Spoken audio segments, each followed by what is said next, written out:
Assalamualaikum warahmatullahi wabarakatuh. Berjumpa lagi dengan saya Arif Angki Suseno. Pada video kali ini saya akan menjelaskan tentang sudut-sudut berelasi trigonometri.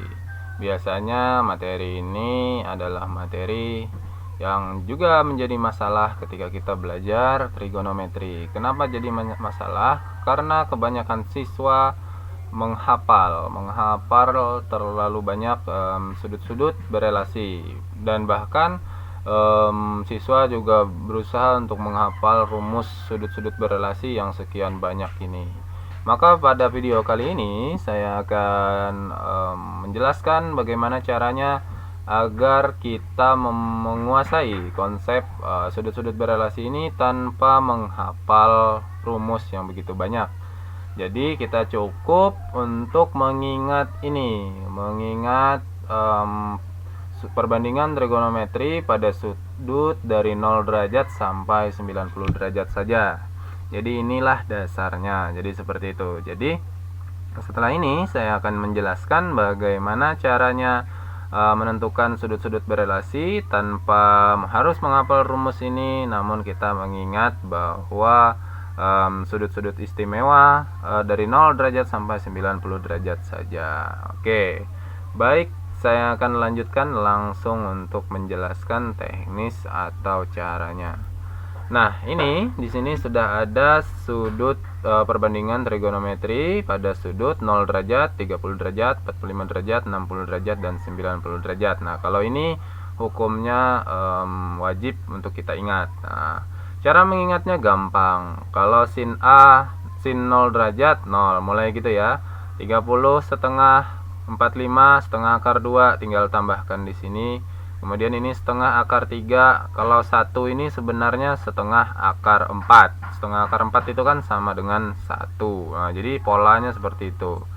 Setengah akar 4. Nah, ini kalau 1 itu adalah setengah akar 4 gitu ya. Nah, kalau cos itu kebalikannya.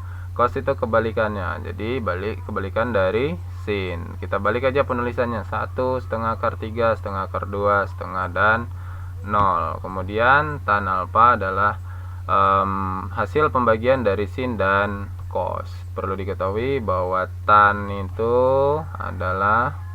alfa adalah sin alfa per cos alfa. Jadi seperti itu, tan alfa adalah sin alfa per cos alfa. Jadi kalau tan 0 berarti 0 bagi 1 ketemu 0. Setengah bagi setengah akar 3 ketemu sepertiga akar 3. Setengah akar 2 bagi setengah akar 2 ketemu 1. Setengah akar 3 bagi setengah ketemu akar 3. 1 dibagi 0 ketemu biasanya kalau saya sebut ini tidak terdefinisi gitu ya, bukan ini tak hingga ya, tidak terdefinisi. Oke, atau tak hingga juga nggak masalah. Oke. Baik, kita akan lanjutkan bahwa yang harus kita ingat juga adalah ini sin negatif alfa. Nah, ini sama dengan negatif sin alfa. Cos negatif alfa. Ini ya. Itu sama dengan cos alfa. Jadi dia negatifnya nggak ikut kalau cos. Kalau tan negatif alfa itu sama dengan negatif tan alfa. Nah, ini juga kita ingat. Jadi yang berbeda itu hanya untuk cos. Terus ada lagi yang namanya sekan gitu ya, sekan alfa. Biasanya saya tulis gini, sekan alfa itu adalah 1 per cos alfa. Terus apa lagi? Kosekan. Nah, kosekan alfa itu sama dengan 1 per sin alfa. Jadi seperti itu. Ini yang perlu kita ingat gitu ya. Baik. Nah, sekarang akan saya jelaskan bahwa di dalam trigonometri itu ada terbagi menjadi sudutnya ya, terbagi menjadi 4 kuadran. Ini kuadran pertama, ini kuadran kedua, kuadran ketiga gitu ya, dan kuadran keempat. Oke, tidak seimbang ini. Oke. Nah, kuadran pertama ini kisaran derajatnya itu dari 0 sampai 90 derajat gitu ya. Kemudian kuadran kedua itu 90 derajat sampai 180 derajat. Kemudian kuadran ketiga ini dari 180 derajat sampai 270 derajat. Kemudian kuadran keempat 270 derajat sampai kembali lagi ke 360 derajat gitu ya. Nah, ini saya hapus dulu biar tidak mengganggu. Oke. Sekarang kita tandai ini kuadran 1, kisarannya tadi dari 0 sampai 90. Kuadran 2 dari 90 sampai 180. Kemudian kuadran 3 adalah 180 sampai 270. Kemudian kuadran 4 adalah 270 sampai 360. Kemudian yang perlu kita ingat adalah nilai positif dari perbandingan trigonometri sin cos tan. Kalau di kuadran pertama, yang positif itu semuanya kita simbolkan dengan huruf all gitu ya. Semuanya positif. Kalau di kuadran kedua, yang positif itu hanya sin. Nah, hanya sin yang positif. Kemudian kalau di kuadran ketiga, yang positif itu adalah tan. Jadi yang positif itu tan, kuadran ketiga. Kemudian yang di kuadran keempat, yang positif itu adalah cos. Nah, oke, gimana cara mengingatnya? Al, sin, tan, cos. Perlu kita ingat bahwa yang positif di kuadran pertama itu adalah semuanya sin, cos, tan. Yang positif di kuadran kedua itu adalah sin. Kemudian yang positif di kuadran ketiga itu adalah tan. Kemudian yang positif di kuadran keempat adalah cos. Baik. Berikutnya yang perlu kita ingat ini. Nah, kita pakai teknik ini 180 derajat kurang berapa gitu ya. Nah, saya pakai tanda tanya. Kemudian 180 derajat tambah berapa gitu ya. Berapa? Kemudian 360 derajat kurang berapa. Nah, oke. Jadi kita pakai trik ini, pakai teknik ini. Oke, saya bikin ini dulu. Oke. Nah, ini penting. Perlu kita ingat ini 180 derajat kurang berapa, 180 derajat tambah berapa, 360 derajat kurang berapa. Sekarang kita praktek. Nah, praktek sini ya, saya beri pembatas dulu ya. Kita praktek contohnya. Contoh pertama gitu ya. Misalnya kita diminta menentukan nilai dari sin 120 derajat. Oke. Pada tabel ini tidak ada nilai sin 120 derajat, gitu ya. Nah, bagaimana caranya? Ini. Kita lihat caranya ini. 120 derajat itu yang paling cocok yang mana? 180 kurang berapa? 180 tambah berapa atau 360 kurang berapa? Ini yang paling cocok, gitu ya. Kita cari ini yang paling cocok. Maka sama dengan sin gitu ya, 180 kurang berapa? 120 derajat itu kurang berapa? Kurang 60 gitu ya. Nah, jadi sin 120 derajat adalah sin 180 kurang 60 derajat gitu ya. Nah, ini sama dengan perhatikan 120 derajat ini di kuadran berapa? 120 derajat di kuadran 2. Oke, kita tandai. Ini di kuadran 2. Saya tulis gini, kuadran 2 gitu ya. Kuadran 2, sin itu positif atau negatif? Positif. Maka ini tetap tidak ada embel-embel negatif di depan sinnya. Nah, jadinya kita ambil sudut yang ini, sin 60 derajat. Pada tabel sin 60 derajat ada, yaitu setengah akar 3. Maka jawaban dari sin 120 derajat adalah setengah akar 3 gitu ya. Oke, kita coba lagi. Misalnya adalah cos 135 derajat. Oke.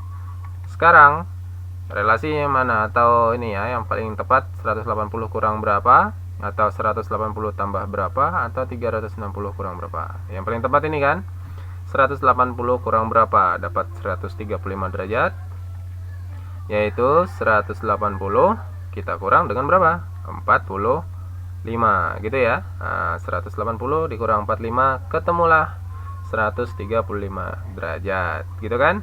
Nah, sekarang kita cek cos 135. 135 itu di kuadran berapa?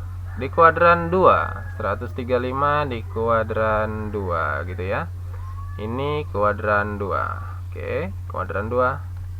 Nah, sekarang setelah itu, karena cos di kuadran 2 itu negatif, berarti kita taruh di sini negatif cos. Nah, ambil sudut yang ini 45 derajat gitu ya. Maka jawabannya adalah setengah negatif setengah akar 2, karena ada pada tabel cos 45 adalah setengah akar 2, di depannya ada negatif. Berarti cos 135 derajat adalah negatif setengah akar 2. Jadi seperti itu. Misal lagi ada soal seperti ini, tan gitu ya, tan negatif 315 derajat gitu ya. Nah, ini gimana? Ini kita bisa pakai yang ini.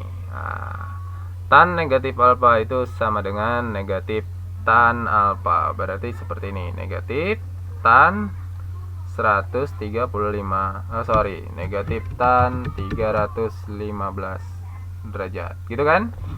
Sekarang kita rubah negatif tan 315 derajat, paling cocok menggunakan yang mana? Menggunakan yang ini, ya kan? Yaitu 360 derajat dikurang berapa? Dikurang 45 derajat gitu ya. Oke, 315 tadi adalah 360 dikurang 45. Kita paling cocok pakai yang ini. Oke, sekarang perhatikan bahwa 315, kita fokusnya ke 315 nya. 315 ini saya tandai dulu. Oke, sebentar, saya tandai yang 315 nya. Nah, kita fokus ke situ. 315 itu kuadran berapa? Ini kuadran 4, ya kan? Nah, di sekitaran sini 315.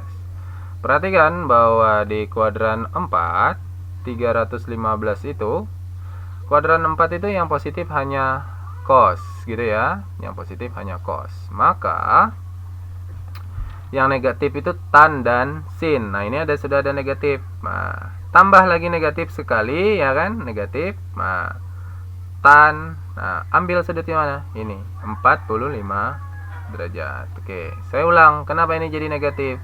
Karena 315 derajat berada di kuadran 4 dan yang positif itu hanya cos gitu ya. Nah, ini jadinya apa? Negatif ketemu negatif jadi positif gitu ya. Tan 45 berapa? Tan 45 adalah 1. Oke, tan 45 adalah 1. Maka tan negatif 315 derajat ada jawabannya adalah 1. Baik, sekali lagi kita akan buat contoh satu lagi. Contoh keempat gitu ya. Misalnya lagi adalah cos 225 derajat. Kita pakai yang negatif. Oke, cos negatif 225 derajat gitu ya. Nah, ini sama saja dengan, kalau cos negatif itu sama saja dengan cos yang positif. Jadi tidak ada embel-embel negatif depannya. Berarti ini jadi cos 200 gitu ya. Cos 225 derajat gitu ya. Nah, 225 derajat yang mana yang paling cocok? Yang ini. Ini ya. Nah, 180 tambah berapa? Cos 180 tambah 45 gitu kan? Oke, 180 tambah 45 derajat. Sekarang perhatikan, 225 derajat itu berada di kuadran berapa? 225 derajat itu berada di kuadran 3 gitu ya. Nah, di kuadran 3. Sekarang pada kuadran 3 itu yang positif adalah tan, berarti yang cos negatif. Oke, maka ini jadi negatif cos lagi. Nah, negatif cos berapa? Ambil sudut yang ini, 45. Maka jawabannya adalah negatif setengah akar 2. Jadi seperti itu. Saya ulang sekali lagi supaya tidak bingung. Cos negatif 225 derajat itu sama dengan cos 225. Kenapa? Karena cos negatif alfa itu sama saja dengan cos alfa. Dah. Sekarang kita cari 225 itu paling cocok dengan yang mana? Yang ini kan, 180 tambah berapa? Kita cari yang berapanya ini, yaitu 180 tambah 45. Sekarang kita fokus ke 225. 225 berada di kuadran 3. Yang positif itu adalah tan, berarti cosnya negatif gitu kan. Nah, ini sudah saya tulis. Maka tambahkan embel-embel negatif di depan cosnya. Yang kita ambil sudut berapanya tadi, yaitu 45. Nah, cos 45 berapa? Di sini ada setengah akar 2. Baik, seperti itu. Silakan latihan terus. Gimana kalau pertanyaannya nanti sekan dan kosekan? Ya tinggal kalian cari nilai. Kalau sekannya, kalian cari nilai cosnya dulu. Nanti baru 1 bagi itu gitu ya. Nah, contoh, sebagai contoh ini. Misal nomor di sini saya sambung nomor 5. Misalnya yang ditanya itu sekan 135 derajat gitu ya, sekan 135 derajat. Kita tahu bahwa sekan itu rumusnya 1 per cos, berarti 1 per cos 135 derajat. Kita sudah punya cos 135 min setengah akar 2. Jadi kita cari ini dulu. Berarti 1 dibagi gitu ya, 1 dibagi min setengah akar 2. Itu sama saja dengan min 2 dibagi akar 2. Kita kalikan sekawan, akar 2 per akar 2. Ketemunya adalah min 2 per 2 akar 2. Maka jawabannya adalah min akar 2. Oke, seperti itu. Jadi cari dulu nilai sin dan cosnya. Oke, baik. Terima kasih. Oke, saya lupa ini nih. Kalau ada lagi perbandingan trigonometri yang namanya kotangen gitu ya. Kotangen alfa itu sama dengan kebalikan dari tangen, 1 per tangen alfa. Jadi kalau dicari kotangen, maka cari dulu tangen alfanya. Oke, silakan latihan terus, dicoba-coba lagi, nanti sesuaikan dengan tabel untuk mengetahui benar atau salahnya jawaban kalian, untuk mengoreksinya gitu ya. Cuman itulah yang dapat saya bagikan tentang trik ini gitu ya, agar kita tidak menghafal rumus yang begitu banyak ini, dan hanya cukup mengingat bahwa yang positif di kuadran pertama itu semua, kuadran kedua yang positif sin, kuadran ketiga yang positif tan, kuadran keempat cos. Dengan trik kita cari, kita sesuaikan menggunakan yang mana, 180 kurang berapa, 180 tambah berapa, 360 kurang berapa. Kemudian ini yang perlu kita ingat, bahwa sin negatif itu sama dengan negatif sin, cos negatif alfa sama dengan cos alfa, tan negatif alfa sama dengan negatif tan alfa, dan sudut istimewanya dari 0 sampai 90 derajat. Mungkin itu saja yang dapat saya bagikan. Terima kasih atas perhatiannya. Jika kalian rasa video ini bermanfaat, jangan lupa terus dukung channel ini dengan cara like, share, dan subscribe-nya. Terima kasih. Berjumpa lagi nanti dengan saya pada video berikutnya. Assalamualaikum warahmatullahi wabarakatuh.